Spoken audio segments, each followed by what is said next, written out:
Good afternoon and welcome to Mocha's Kitchen. It's day 3 of my sweet potato series and I will be trying sardines for the first time. Sardine snack plates have been trending online and I wanted to give it a try myself.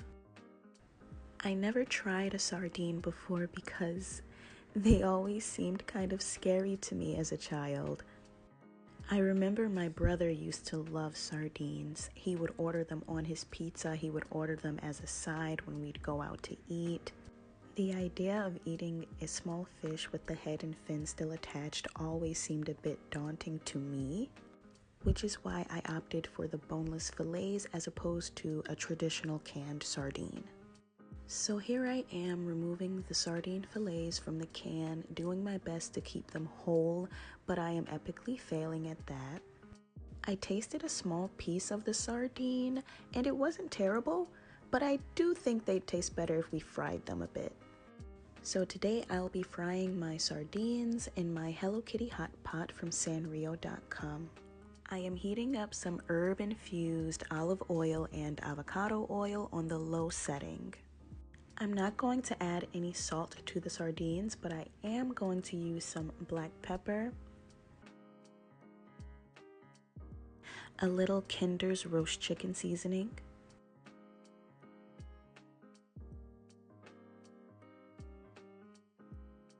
some garlic powder, some Cajun seasoning. I have some Slap Ya Mama, and some onion powder. Once the fillets are seasoned nicely, I add them to the hot oil. Although the sardines are already cooked, I wanted to make some adjustments temperature and texture wise. I added enough oil so that the fillets aren't swimming in oil, but it's enough that it would allow the skin and the seasonings to fry and create a nice crust.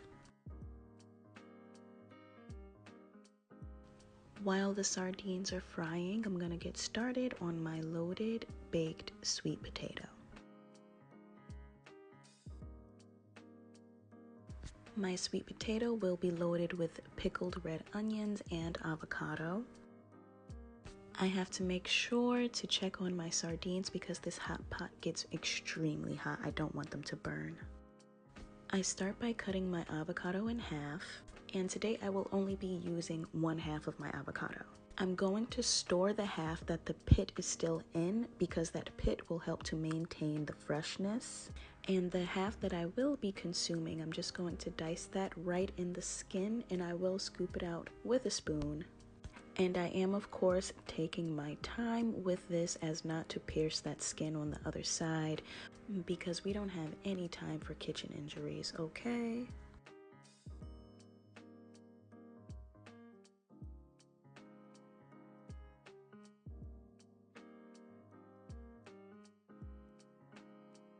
I'm adding the avocado to a bowl of avocado that I prepared a few days ago, which has started to brown. Just going to season my avocados lightly, just a little kosher salt and a little black pepper. The red onion is already going to be a bit intense, so I want the avocado to be refreshing. Now my sardines have that temperature, texture, and color that I like. Now I'm removing my sardines from the hot oil and placing them on this plate so I can put them to the side while I prepare the rest of my lunch.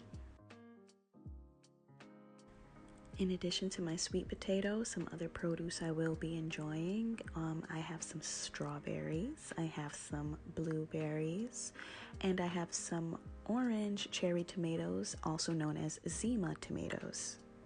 I like to create a double boiler situation with the strainer and the bowl, and then I sprinkle a little baking soda over the produce, and then I add some splashes of white vinegar, not too much. I don't want that flavor to overpower my produce.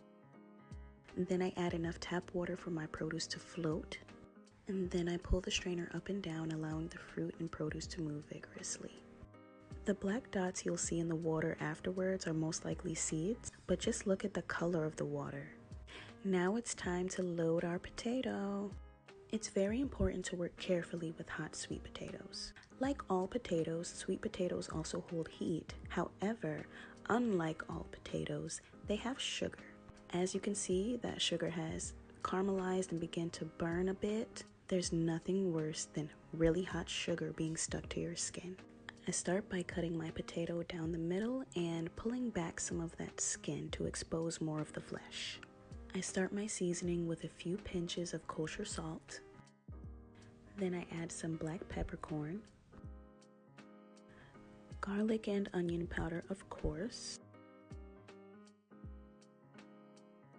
a few dashes of cayenne pepper, and a quarter smidgen of accent. Now that he's seasoned, we can stick some butter in his crack. I'm going to give that a good mix before I add my cheese. I will be using some smoked Gouda today.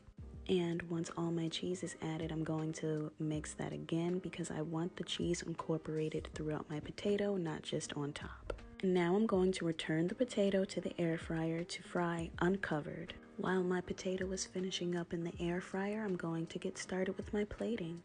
In this corner, we have our produce, aka our fruit corner. And I totally should have cut the tops off of my strawberries instead of just removing the leaves, because now they look like gaping green buttholes. Then I add my sweet potato to the plate and clean up any excess sugars that may have spilled over. Into the potato, I add my pickled red onions and some of my avocado. And in hindsight, I should have added more red onions. They tasted amazing in that sweet potato. And here we have our perfectly textured sardines. I didn't expect this plate to be as delicious as it was. The flavor explosion was like indescribable. Thanks for watching. Bye.